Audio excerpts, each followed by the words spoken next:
ലോകം ഇപ്പോൾ ആകാംക്ഷയോടെ ഒരു സ്വപ്ന പദ്ധതിയുടെ പിന്നാലെയാണ്. ആ സ്വപ്നം യാഥാർത്ഥ്യവൽക്കരിക്കേണ്ടത് മുമ്പ് എന്നത്തെക്കാളും ആവശ്യമാണെന്ന് വ്യക്തമാക്കുന്ന വർത്തമാനകാല പ്രതിസന്ധികളിലൂടെയാണ് നാം ഇപ്പോൾ കടന്നുപോയിക്കൊണ്ടിരിക്കുന്നത്.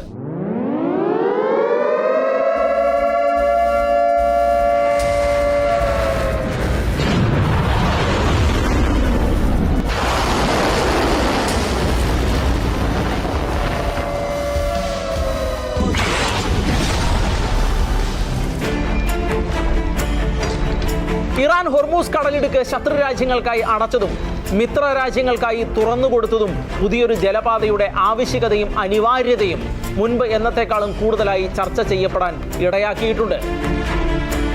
അപ്പോഴാണ് 1960-കൾ മുതൽ ആലോചനയിൽ ഉണ്ടായിരുന്ന പുതിയ ഒരു കനാൽ പാത എപ്പോൾ എങ്ങനെ പ്രാവർത്തികമാക്കാം എന്ന ആലോചനകളും ചർച്ചകളും ശക്തി പ്രാപിക്കുന്നത്. ഇപ്രകാരം ലോകം മുഴുവൻ കാത്തിരിക്കുന്ന ആ സ്വപ്ന പദ്ധതിയുടെ പേരാണ് ബെൻ ഗൂരിയൻ കനാൽ. 6 പതിറ്റാണ്ടുകൾക്ക് മുൻപ് വിഭാവനം ചെയ്ത ആ സ്വപ്നം പൊതുവ്യവഹാരത്തിൽ വീണ്ടും പ്രത്യക്ഷപ്പെടുകയും പ്രാദേശിക ഭൗമ രാഷ്ട്രീയത്തെയും സാമ്പത്തിക തന്ത്രത്തെയും കുറിച്ചുള്ള ചർച്ചകൾക്ക് കാരണമാവുകയും ചെയ്തുകൊണ്ടിരിക്കുന്ന സാഹചര്യത്തെ അഭിമുഖീകരിക്കുമ്പോൾ അത് ഉയർത്തുന്ന ചില പ്രശ്നങ്ങളെ അപഗ്രഥിക്കുകയും സാധ്യതകളെ പരിശോധിക്കുകയും ചെയ്യേണ്ടത് അത്യാവശ്യമാണ്. ആ അന്വേഷണം കനാലുകൾ എന്താണ് എന്ന പ്രാഥമിക വിവരത്തിൽ നിന്ന് തന്നെ തുടങ്ങാം.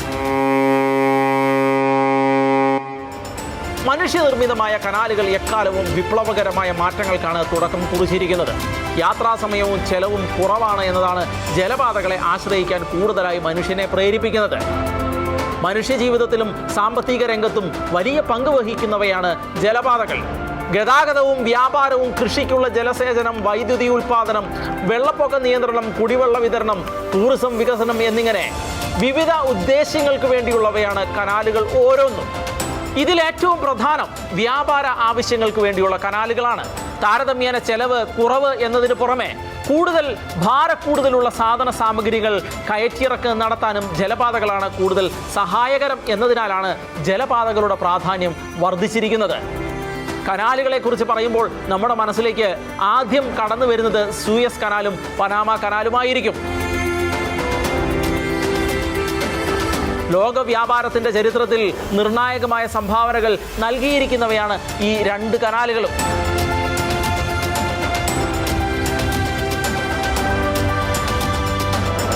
ലോകത്തിലെ ഏറ്റവും കൂടുതൽ ഉപയോഗിക്കുന്ന കപ്പൽ പാതകളിൽ ഒന്നാണ് സൂയസ് കനാൽ.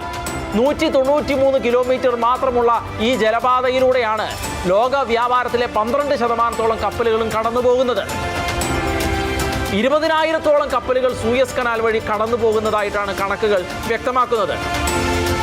അതുകൊണ്ട് തന്നെ യൂറോപ്പിനും ഏഷ്യയ്ക്കും ഇടയിലുള്ള ജീവനാഡി എന്നൊരു വിശേഷണം പോലും സൂയസ് കനാലിന് നൽകപ്പെട്ടിട്ടുണ്ട്.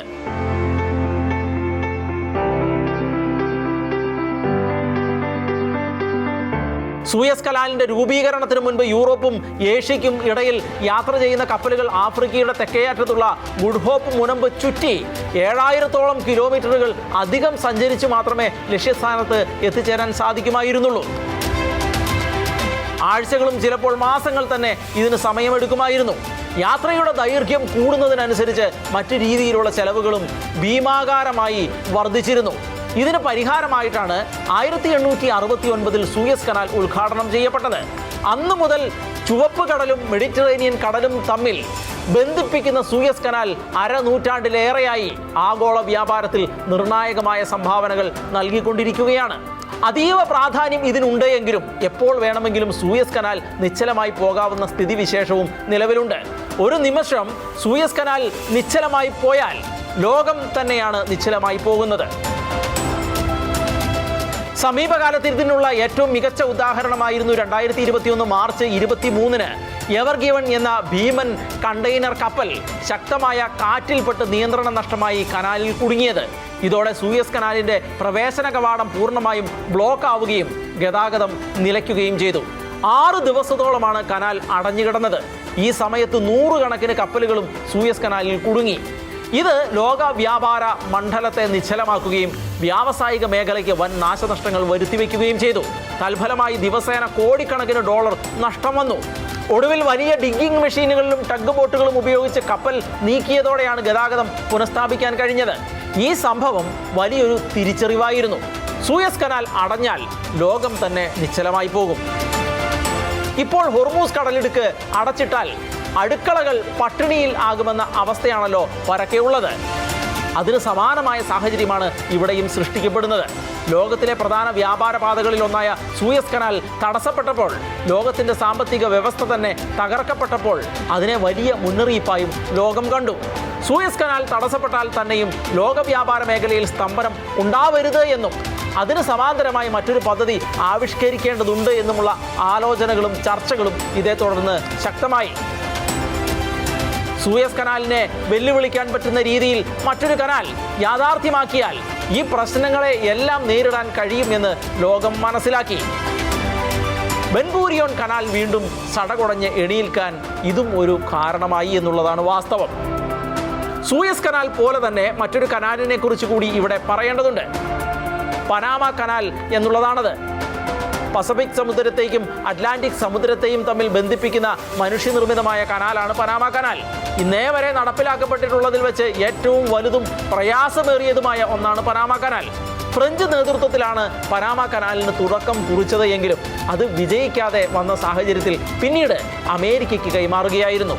അമേരിക്ക കനാൽ നിർമ്മാണം ഏറ്റെടുത്തതോടെ അത് വിജയകരമായി പൂർത്തിയാക്കുകയും 1914 മുതൽ കനാൽ പ്രവർത്തനം ആരംഭിക്കുകയും ചെയ്തു. ഇനി ഇപ്പോഴത്തെ യുദ്ധ സാഹചര്യത്തിൽ ഹോർമൂസ് കടലിടുക്കിന്റെ കാര്യമെടുക്കാം. ലോകത്തിലെ ഏറ്റവും പ്രധാനപ്പെട്ട കപ്പൽ പാതകളിൽ ഒന്നാണ് ഹോർമൂസ് കടലിടുക്ക്.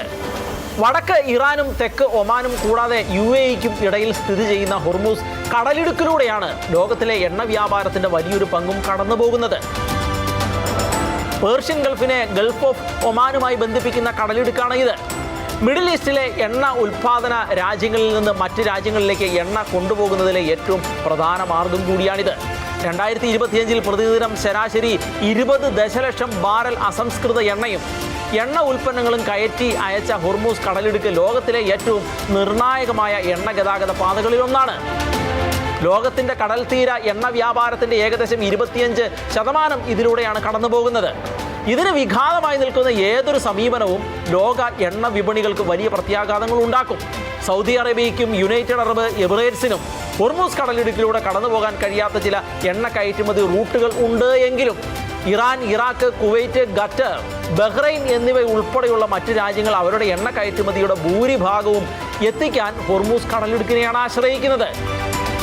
ഇറാൻ, അമേരിക്ക, ഇസ്രായേൽ യുദ്ധ സാഹചര്യത്തിൽ ഹോർമൂസ് കടലിടുക്ക് പലപ്പോഴും നിർണായകമായി കടന്നു വരുന്നുണ്ട്. അമേരിക്ക ഏർപ്പെടുത്തിയ ഉപരോധത്തെ തുടർന്ന് ഇറാനിയൻ തുറമുഖങ്ങളിലേക്കുള്ള കപ്പൽ ഗതാഗതം തടസ്സപ്പെട്ടിരിക്കുന്നതായും ഹോർമൂസ് കടലിടുക്കിൽ നാവിക ഉപരോധം തുടർന്നാൽ US-ന്റെ കപ്പലുകൾ ആക്രമിക്കുമെന്ന ഇറാന്റെ ഭീഷണിയുമാണ് ഇത് സംബന്ധിച്ച പുതിയ വിവരങ്ങൾ. ഇതേ തുടർന്ന് ചൈനീസ് ഉടമസ്ഥതയിലുള്ള റിച്ച് സ്റ്റാർ എന്ന ടാങ്കർ ഉൾപ്പെടെയുള്ള നിരവധി കപ്പലുകൾക്ക് ഹോർമൂസ് കടലിടുക്കിലൂടെയുള്ള യാത്ര പൂർത്തിയാക്കാൻ ആവാതെ പിന്തിരിയേണ്ടി വന്നിരിക്കുകയാണ്. ഇറാനുമായുള്ള സംഘർഷം മൂർച്ഛിച്ച സാഹചര്യത്തിൽ അന്താരാഷ്ട്ര സമുദ്രപാതയിൽ യുദ്ധസമാനമായ സാഹചര്യങ്ങളാണ് ഇപ്പോൾ നിലവിലുള്ളത്. ഫെബ്രുവരി 28-ന് ഇറാനെതിരെ US-ഉം ഇസ്രായേലും യുദ്ധം ആരംഭിക്കുന്നതിന് മുൻപ് പ്രതിദിനം 130-ൽ അധികം കപ്പലുകളാണ് ഹോർമൂസ് കടലിടുക്കിലൂടെ പോയിക്കൊണ്ടിരുന്നത്. എന്നാൽ ഇപ്പോൾ അവിടം ഏറെക്കുറെ അടച്ച നിലയിലാണ്. ഇങ്ങനെ പല വിധത്തിലുള്ള സാഹചര്യങ്ങളുടെ അടിസ്ഥാനത്തിലാണ് ഇസ്രായേൽ പുതിയൊരു കനാൽ നിർമ്മിക്കുന്നതിനെ കുറിച്ചുള്ള വാർത്തകൾ സവിശേഷ ശ്രദ്ധ ആകർഷിക്കുന്നതും നെഗേവ് മരുഭൂമിയിൽ നിന്ന് ഉയരുന്ന മണ്ണുമാന്തി യന്ത്രങ്ങളുടെ ശബ്ദം പലരുടെയും ഉറക്കം കെടുത്തിയിരിക്കുന്നതും. തൽഫലമായി ചെങ്കടലിനെയും മെഡിറ്ററേനിയൻ കടലിനെയും തമ്മിൽ ബന്ധിപ്പിക്കുന്ന കനാലിനെ കുറിച്ചുള്ള ചൂടുപിടിച്ച ചർച്ചകളാണ് ഇപ്പോൾ ലോകം മുഴുവനും നടന്നുകൊണ്ടിരിക്കുന്നത്. എന്നാൽ ഈ പദ്ധതിയെക്കുറിച്ചുള്ള ആലോചനകളും നടപടികളും ഇന്നോ ഇന്നലെയോ തുടങ്ങിയതല്ല. 1963 മുതൽക്കുള്ള ആലോചനകൾ അവസാന ഘട്ടത്തിലേക്ക് എന്നവണ്ണം ഇപ്പോൾ നടന്നുകൊണ്ടിരിക്കുന്നു എന്നേ ഉള്ളൂ. 1956-ലെ സൂയസ് പ്രതിസന്ധിയുടെ അനന്തരഫലമായിട്ടാണ് ബെൻഗൂരിയോൺ കനാൽ എന്ന ആശയം ഉയർന്നു വന്നത്. ആഗോള വേദിയിലുടനീളം പ്രതിധ്വനിക്കുകയും നയതന്ത്ര രാഷ്ട്രീയ ഭൂപ്രകൃതിയിൽ മായാത്ത മുദ്ര പതിപ്പിക്കുകയും ചെയ്തതായിരുന്നു സൂയസ് പ്രതിസന്ധി. ഒരു വശത്ത് UK, ഫ്രാൻസ്, ഇസ്രായേൽ, മറുവശത്ത് അമേരിക്കയും സോവിയറ്റ് യൂണിയന്റെയും പിന്തുണയുള്ള ഈജിപ്ത് തുടങ്ങിയ പ്രധാന ശക്തികൾ. ഇവ തമ്മിലുള്ള ബന്ധം വഷളായത് ബ്രിട്ടീഷ് സാമ്രാജ്യത്തിൻ്റെ സ്വാധീനം കുറയുന്നതിനും ശീതയുദ്ധത്തിൽ ആധിപത്യം പുലർത്തിയിരുന്ന USA-യുടെയും USSR-ൻ്റെയും ഉയർച്ചയ്ക്കും കാരണമായി. Egyptian president Gamal Abdul Nasser Suez canal ദേശസാൽക്കരിച്ചതോടെ ഇസ്രായേൽ, ഫ്രാൻസ്, UK എന്നിവയുടെ സൈനിക നടപടികൾക്ക് കാരണമായി. എന്നിട്ടും അന്താരാഷ്ട്ര സമ്മർദ്ദം, പ്രത്യേകിച്ച് USA-യിൽ നിന്നും USSR-ൽ നിന്നുമുള്ള സൈനിക ഇടപെടലിൻ്റെ പരിമിതികൾ പിന്മാറാൻ അവരെ നിർബന്ധിതരാക്കി. 30 വർഷങ്ങൾക്ക് ശേഷം ലേഡി മാർഗരറ്റ് താച്ചർ തൻ്റെ തലമുറയ്ക്ക് ഏറ്റവും പ്രധാനപ്പെട്ട രാഷ്ട്രീയ പാഠമായി ഓർമ്മിപ്പിച്ചിരുന്ന സൂയസ് പ്രതിസന്ധിയുടെ വിനാശകരമായ ഫലം ബ്രിട്ടീഷ് പ്രധാനമന്ത്രി സർ ആന്റണി ഈഡനെ വെറും 2 വർഷത്തെ അധികാരത്തിന് ശേഷം സ്ഥാനമൊഴിയാനും രാഷ്ട്രീയ ജീവിതത്തിൽ നിന്ന് വിരമിക്കാനും നിർബന്ധിതനാക്കി മാറ്റി. ഇത് ഹരോൾഡ് മാക്സിമിലിന് വഴിയൊരുക്കുകയും മിഡിൽ ഈസ്റ്റിലെ പിരിമുറുക്കങ്ങൾ വർദ്ധിക്കുകയും അറബ് ദേശീയതയുടെയും ഐക്യത്തിൻ്റെയും ബോധത്തിന് കാരണമാവുകയും ചെയ്തു. തുടർന്ന് നാസർ ഈ മേഖലയിലെ ഒരു പ്രമുഖ നേതാവായി ഉയർന്നു വന്നു. ഒടുവിൽ അറബ് ഇസ്രായേൽ സംഘർഷങ്ങൾ വർദ്ധിക്കുന്നതിലേക്ക് വരെ ഇതെല്ലാം വഴിതെളിച്ചു. തുടർന്നുള്ള വർഷങ്ങളിൽ സംഘർഷങ്ങൾ വർദ്ധിച്ചു. സാമ്പത്തികമായി സൂയസ് പ്രതിസന്ധി ആഗോള വ്യാപാര പാതകളെ തകരാറിലാക്കുകയും സൂയസ് കനാൽ പോലെയുള്ളവയുടെ ദുർബലത തുറന്നു കാട്ടുകയും ചെയ്തു. അപ്പോഴാണ് US-ലെ ലോറൻസ് ലിവർമോറെ നാഷണൽ ലബോറട്ടറിയിലെ ശാസ്ത്രജ്ഞർ ഇത്തരമൊരു പദ്ധതിയെക്കുറിച്ചുള്ള ആശയം മുന്നോട്ട് വെച്ചത്. 500-ലധികം ആണവ വിസ്ഫോടനങ്ങൾ നടത്തി ഒരു ഭൂപ്രദേശം മുഴുവൻ മാറ്റിമറിച്ച് കനാൽ നിർമ്മിക്കുക എന്ന ആശയത്തിനാണ് അവർ രൂപം നൽകിയത്. ലോക വ്യാപാര ചരിത്രത്തെ തന്നെ മാറ്റിമറിക്കാൻ കഴിയുന്ന ഒരു ആശയമായിരുന്നു ഇത്. എന്നാൽ ഈ ആശയം മുന്നോട്ട് പോയില്ല. സൂയസ് കനാൽ വെറും ഒരു കുടിസുപാതയാണ് എന്നും ഏത് സമയവും അത് ബ്ലോക്ക് ആകാൻ സാധ്യതയുണ്ട് എന്നുമാണ് പാശ്ചാത്യ ലോകത്തിൻ്റെ അഭിപ്രായം. നിലവിലുള്ള സമുദ്രപാതകളെ അധികമായി ആശ്രയിക്കാതെയും നിലവിലുള്ളവയോട് ആശ്രയത്വം കുറച്ചും ആഗോള വ്യാപാര രീതികൾ പുനർനിർമ്മിക്കാനാണ് പുതിയ കനാൽ പദ്ധതിയിലൂടെ ശ്രമിക്കുന്നത്. മാത്രവുമല്ല, സൂയസ് കനാലിൻ്റെ തിരക്ക് കുറയ്ക്കാനും ഇതുവഴി സാധിക്കുമെന്ന് ഇവർ കരുതുന്നു. ഇങ്ങനെ പലതരത്തിലുള്ള പ്രശ്നങ്ങൾക്ക് പരിഹാരമായിട്ടാണ് ബെൻഗൂരിയോൻ പദ്ധതിയെ പാശ്ചാത്യ ലോകം കാണുന്നത്. എന്തൊക്കെയാണ് ബെൻഗൂരിയോൻ കനാലിൻ്റെ പ്രത്യേകതകൾ, അല്ലെങ്കിൽ അത് മുന്നോട്ട് വയ്ക്കുന്ന സാധ്യതകൾ എന്തൊക്കെയാണ്? സൂയസ് കനാലിനേക്കാൾ 100 കിലോമീറ്റർ ദൈർഘ്യക്കൂടുതലിലാണ് ബെൻഗൂരിയോൻ കനാൽ വിഭാവനം ചെയ്തിരിക്കുന്നത്. 50 മുതൽ $100 ബില്യൺ വരെയാണ് നിലവിൽ പുതിയ കനാലിന് വേണ്ടി ചെലവഴിക്കേണ്ടി വരുന്ന തുക. 50 മീറ്റർ ആഴവും 200 മീറ്റർ വീതിയുമാണ് കനാലിനുള്ളത്. ലോകത്തിലെ ഏറ്റവും ഭീമൻ കണ്ടെയ്നറുകൾക്ക് പോലും കടന്നു പോകാൻ കഴിയുമെന്ന് ചുരുക്കം. മാത്രവുമല്ല, ഒരേ സമയം 2 ദിശയിലേക്കും ഇതുവഴിയെ കടന്നു പോകാൻ ആകും. സൂയസ് കനാലിന് ഒരിക്കലും ഇത്തരത്തിലുള്ള സാധ്യതയില്ല. ഒരു കപ്പൽ കടന്നു പോകുന്നതുവരെ കാത്തു നിൽക്കേണ്ട അവസ്ഥയാണ് നിലവിലുള്ളത്. പക്ഷേ പുതിയ കനാൽ യാഥാർത്ഥ്യമാകുന്നതോടെ അതൊക്കെ പഴങ്കഥകളായി മാറും. കേവലം ജലപാതയ്ക്ക് അപ്പുറമാണ് ബെൻഗൂരിയോൻ കനാൽ മുന്നോട്ട് വയ്ക്കുന്ന മറ്റ് സാധ്യതകൾ. കനാൽ സാക്ഷാത്കരിക്കപ്പെടുന്നതോടെ വലിയൊരു തുറമുഖ നഗരം തന്നെ ഇവിടെ രൂപമെടുക്കും. പല പല വാണിജ്യ കേന്ദ്രങ്ങൾ ഉയർന്നു വരും. മിഡിൽ ഈസ്റ്റിലെ ഏറ്റവും വലിയ വാണിജ്യ കേന്ദ്രമായി ഇസ്രായേൽ മാറും. ഈ കനാൽ സാക്ഷാത്കരിക്കുന്നതിലൂടെ ശതകോടിക്കണക്കിന് ഡോളറാണ് ഓരോ വർഷവും ഇസ്രായേലിന് സ്വന്തമാകാൻ പോകുന്നത്. കനാലിനോടനുബന്ധിച്ച് രൂപമെടുക്കുന്ന നഗരങ്ങളിലൂടെ അനേകം തൊഴിൽ സാധ്യതകൾ ഉണ്ടാവും. സാമ്പത്തിക നേട്ടത്തിന് പുറമെ മിലിറ്ററി നേട്ടവും ഇതിലൂടെ ഇസ്രായേൽ ആർജിച്ചെടുക്കും. ഇസ്രായേൽ നാവികസേനയ്ക്ക് മെഡിറ്ററേനിയനിൽ നിന്ന് ചെങ്കടലിലേക്ക് മറ്റ് രാജ്യങ്ങളുടെ അനുവാദമില്ലാതെ ആവശ്യാനുസരണം സഞ്ചരിക്കാൻ കഴിയും. ഇസ്രായേലിന് മാത്രമല്ല, അമേരിക്കയ്ക്കും ഇത് ഗുണം ചെയ്യും. അന്താരാഷ്ട്ര തലത്തിൽ ഇസ്രായേലിൻ്റെ രാഷ്ട്രീയ സ്വാധീനം വർദ്ധിക്കാനും പുതിയ കനാൽ വഴിയൊരുക്കും. ചെങ്കടലിലെ എലാറ്റിനെ മെഡിറ്ററേനിയൻ കടലിലെ അഷ്കലയുമായി ബന്ധിപ്പിക്കുന്നതാണ് ഈ പുതിയ കനാൽ. ചെങ്കടലിൻ്റെ തീരത്തുള്ള പുതിയ നഗരമായ നിയോം വഴി സൗദി അറേബ്യയുമായുള്ള ബന്ധം വിപുലീകരിക്കാനും ഇത് സാധ്യതയൊരുക്കും.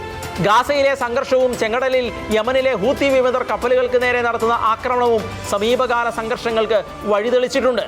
ഇത്തരമൊരു പശ്ചാത്തലത്തിൽ സൂയസ് കനാലിൻ്റെ പ്രയോജനം പല ഷിപ്പിംഗ് കമ്പനികളും താൽക്കാലികമായി നിർത്തിവെച്ചിരിക്കുകയാണ്. ഇതെല്ലാം ഇസ്രായേലിൻ്റെ പുതിയ കനാൽ പദ്ധതിക്ക് അനുകൂല ഘടകങ്ങളാണ്. എബ്രഹാം ഉടമ്പടി ഇക്കാര്യത്തിൽ നിർണായക പങ്കുവഹിക്കുന്നുമുണ്ട്. എബ്രഹാം കരാർ എന്ത് എന്നതിനെക്കുറിച്ച് ഇവിടെ വിശദീകരിക്കേണ്ടതുണ്ട്. 2020-ൽ ആരംഭിച്ച ഒരു പ്രധാന അന്താരാഷ്ട്ര രാഷ്ട്രീയ കരാറുകളുടെ പരമ്പരയാണിത്. ഇതിൻ പ്രകാരം ഇസ്രായേൽ ചില അറബ് രാജ്യങ്ങളുമായി ഔദ്യോഗികമായി സൗഹൃദ ബന്ധം സ്ഥാപിച്ചിരിക്കുകയാണ്.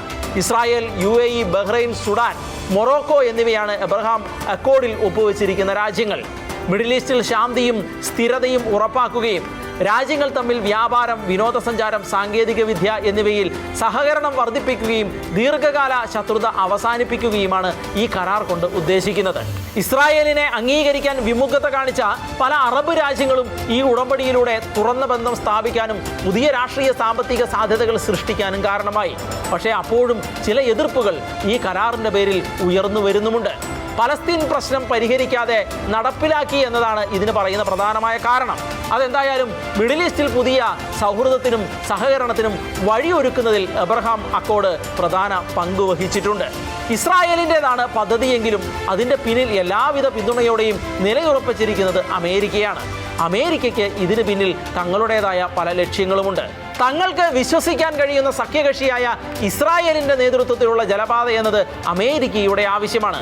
കൂടാതെ ചെങ്കടലിലെയും മെഡിറ്ററേനിയനിലെയും സുരക്ഷാ ചുമതലയ്ക്ക് വേണ്ടി വൻതുക അമേരിക്ക ചെലവഴിക്കുന്നുമുണ്ട്. എന്നാൽ ഇസ്രായേലിന് കടൽ മേധാവിത്വം ലഭിക്കുന്നതിലൂടെ അമേരിക്കയ്ക്ക് തങ്ങളുടെ നാവിക വ്യൂഹത്തെ ഇവിടേക്ക് വിന്യസിക്കാനും അതുവഴിയായി സാമ്പത്തിക ചെലവുകൾ കുറയ്ക്കാനും സാധിക്കും. അമേരിക്കയുടെ ഇത്തരത്തിലുള്ള പല താൽപ്പര്യങ്ങളും സംരക്ഷിക്കപ്പെടാൻ ബെൻഗൂരിയോൻ കനാൽ പദ്ധതി അനിവാര്യ ഘടകമാണ്. ആയതിനാൽ അമേരിക്ക ഏതു വിധേനയും തങ്ങളുടെ എല്ലാവിധ പിന്തുണയും ഇതിന് നൽകുന്നുമുണ്ട്. ബെൻഗൂരിയോൻ എന്ന ഇസ്രായേൽ ഈ പദ്ധതിക്ക് പേരിടുന്നതിനും പിന്നിലും വ്യക്തമായ കാരണങ്ങളുണ്ട്. ഇസ്രായേലിനെ ഇസ്രായേലാക്കിയ വ്യക്തിയുടെ പേരാണ് ഡേവിഡ് ബെൻഗൂരിയോൻ എന്നുള്ളത്. ഇസ്രായേൽ രാഷ്ട്രം സ്ഥാപിക്കുന്നതിൽ നിർണായകമായ പങ്കുവഹിച്ച വ്യക്തിയാണ് അദ്ദേഹം. ഇസ്രായേലിൻ്റെ ആദ്യത്തെ പ്രധാനമന്ത്രിയാണ് അദ്ദേഹം. പ്രതിരോധ മന്ത്രി 1948 അറബ് ഇസ്രായേൽ യുദ്ധത്തിൽ ഇസ്രായേലിനെ വിജയത്തിലേക്ക് നയിക്കുകയും പിന്നീട് രാഷ്ട്രസ്ഥാപനങ്ങൾ കെട്ടിപ്പടുക്കുകയും ചെയ്യുന്നതിലായിരുന്നു അദ്ദേഹത്തിൻ്റെ ശ്രദ്ധ.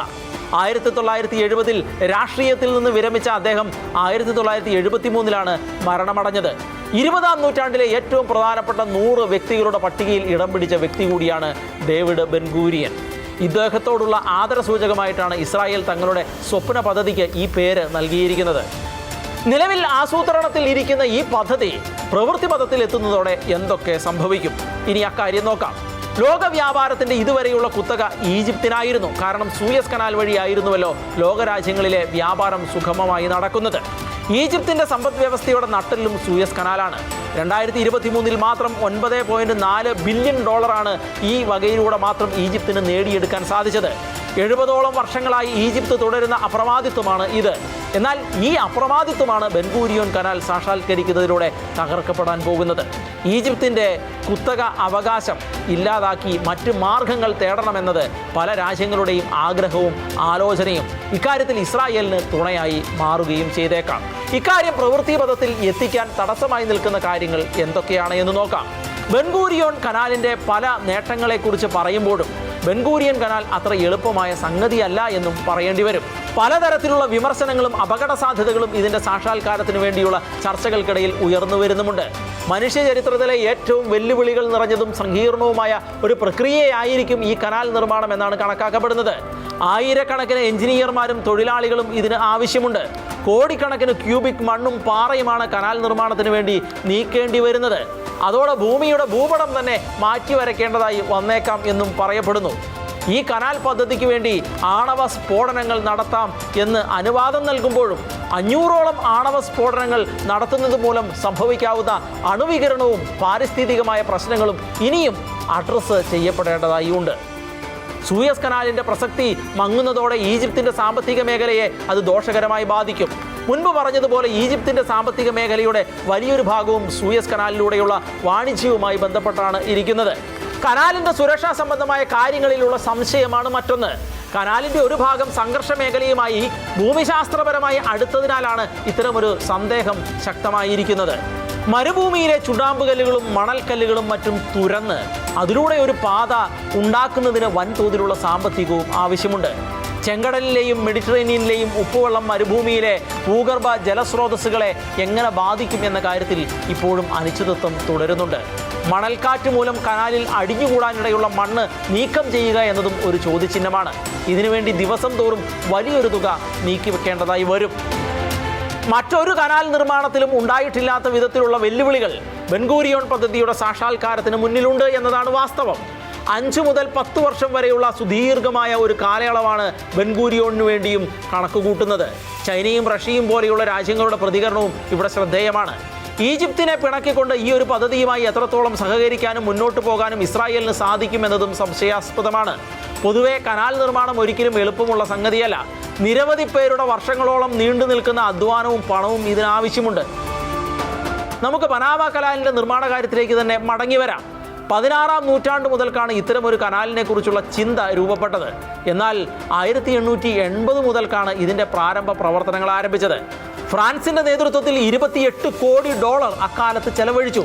അതുപോലെ 22,000 ആളുകൾക്ക് ജീവനും നഷ്ടമായി. എന്നിട്ടും കാര്യമായ പുരോഗതി ഉണ്ടാകാത്ത സാഹചര്യത്തിലാണ് അമേരിക്ക ആ നിർമ്മാണ പ്രവർത്തനങ്ങളിലേക്ക് കടന്നു വന്നതും വിജയിപ്പിച്ചെടുത്തതും. കനാൽ നിർമ്മാണം പൂർത്തിയായപ്പോഴേക്കും 27,500 പേരുടെ ജീവൻ നഷ്ടമായിരുന്നു എന്നാണ് കണക്കുകൾ പറയുന്നത്. 1904 മുതൽ 1914 വരെയുള്ള കാലഘട്ടത്തിൽ അമേരിക്കയുടെ ഏറ്റവും വലിയ ദേശീയ ചെലവായിരുന്നു പനാമ കനാലിൻ്റെ നിർമ്മാണം. പലതരം ആശങ്കകൾക്കും സംശയങ്ങൾക്കും ഇടയിലാണ് പനാമ കനാൽ യാഥാർത്ഥ്യമായത്. ഗാസയിലെ സംഘർഷങ്ങളും ബെൻഗൂരിയോൺ കനാലും തമ്മിൽ ബന്ധമുണ്ട് എന്ന രീതിയിലുള്ള ചില നിരീക്ഷണങ്ങളും ശക്തമാണ്. ബെൻഗൂരിയോൺ കനാൽ അവസാനിക്കുന്നത് മെഡിറ്ററേനിയൻ തീരത്താണ്. ഇതാവട്ടെ ഗാസയുമായി വളരെ അടുത്താണ്. പക്ഷേ ഇങ്ങനെയൊക്കെയാണ് എങ്കിലും ഈ കനാൽ അസംഭവ്യമാണ് എന്ന് കരുതാനാവില്ല. ഇന്നല്ലെങ്കിൽ നാളെ യാഥാർത്ഥ്യമാകുമെന്ന് പ്രതീക്ഷിക്കാവുന്ന ഒന്നാണ് ബെൻഗൂരിയോൺ കനാൽ. കാരണം 1963 തന്നെ മരുഭൂമിയുടെ എല്ലാവിധ പ്രതികൂലങ്ങളെയും മറികടന്നുകൊണ്ട് ഒരു കനാൽ പദ്ധതിയെക്കുറിച്ച് ആലോചിക്കാൻ സാധിച്ചത് അത്തരത്തിലുള്ള സാങ്കേതികത ഉപയോഗപ്പെടുത്താൻ കഴിയും എന്ന് ധാരണയുള്ളത് കൊണ്ടാണല്ലോ. ഇന്ന് വർഷങ്ങൾ പിന്നിട്ടിരിക്കുന്ന സാഹചര്യത്തിൽ സാങ്കേതിക വിദ്യയിൽ വൻ കുതിച്ചുചാട്ടമാണ് നടന്നിരിക്കുന്നത്. ആധുനിക സാങ്കേതിക വിദ്യകൾ ഫലപ്രദമായി വിനിയോഗിക്കുന്നതിലൂടെ അസാധ്യതകളെ എല്ലാം സാധ്യമാക്കുന്നതിൽ വിജയിച്ചിട്ടുള്ള ഇസ്രായേലിന് ഈ കനാലും സാധ്യമാക്കി എടുക്കാൻ കഴിയുന്നതേയുള്ളൂ. ലണ്ടനും ന്യൂഡൽഹിയും തമ്മിലുള്ള ബന്ധം ഉറപ്പിച്ചുകൊണ്ട് അടുത്തിടെ നിർമ്മിച്ച UK ഇന്ത്യ ഇൻഫ്രാസ്ട്രക്ചർ ബ്രിഡ്ജിന്റെ വെളിച്ചത്തിൽ ബെൻഗൂരിയോൺ കനാലിന് സാധ്യത കൂടുതലാണ് എന്നാണ് ചില നിരീക്ഷണങ്ങൾ.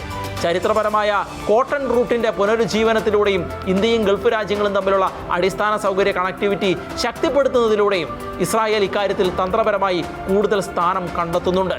റെയിൽവേയിലൂടെയും തുറമുഖങ്ങളുടെയും സംയോജിത ശൃംഖലയിലൂടെ ഇന്ത്യയെയും ഗൾഫ് രാജ്യങ്ങളെയും ബന്ധിപ്പിച്ച് ഇസ്രായേലിലേക്ക് ശക്തമായ കണക്ഷനുകൾ സ്ഥാപിക്കുക എന്നതാണ് ലക്ഷ്യം. ലോകത്തിലെ ഏറ്റവും വലിയ എണ്ണ കയറ്റുമതിക്കാരായ സൗദി അറേബ്യയും മിഡിൽ ഈസ്റ്റിൻ്റെ സാമ്പത്തിക സ്രോതസ്സായി UAEയും പ്രവർത്തിക്കുന്നതിനാൽ ഇരു രാജ്യങ്ങളും ഇതിൽ നിന്ന് അനുയോജ്യമായ സമീപനമാണ് പുലർത്തുന്നത്. സ്വപ്നങ്ങളും പ്രതീക്ഷകളുമാണ് മനുഷ്യജീവിതത്തെ മുന്നോട്ട് നയിക്കുന്നത്. അവ ഇല്ലായിരുന്നുവെങ്കിൽ ഈ ലോകത്തിന് മാറ്റമോ പുതുമയോ നവീകരണമോ ഒന്നും ഉണ്ടാവുമായിരുന്നില്ല. ഇന്ന് നാം അനുഭവിക്കുന്ന സുഖങ്ങളും സൗകര്യങ്ങളും മറ്റാരൊക്കെയോ കണ്ട സ്വപ്നങ്ങളുടെയും അവർ കൊണ്ട വെയിലുകളുടെയും അനന്തരഫലമാണ്. അതുകൊണ്ട് തന്നെ ബെൻഗൂരിയോൺ കനാൽ ഇന്നല്ലെങ്കിൽ നാളെ യാഥാർത്ഥ്യമാകുമെന്ന് തന്നെ നമുക്ക് ഉറച്ചു വിശ്വസിക്കാം. പുതിയ മുന്നേറ്റങ്ങളും പൊതുനന്മ ഉറപ്പുവരുത്തുന്ന പുത്തൻ കണ്ടുപിടുത്തങ്ങളുമായി നമ്മുടെ ലോകം കൂടുതൽ വെളിച്ചവും തെളിച്ചവും ഉള്ളതായി മാറട്ടെ.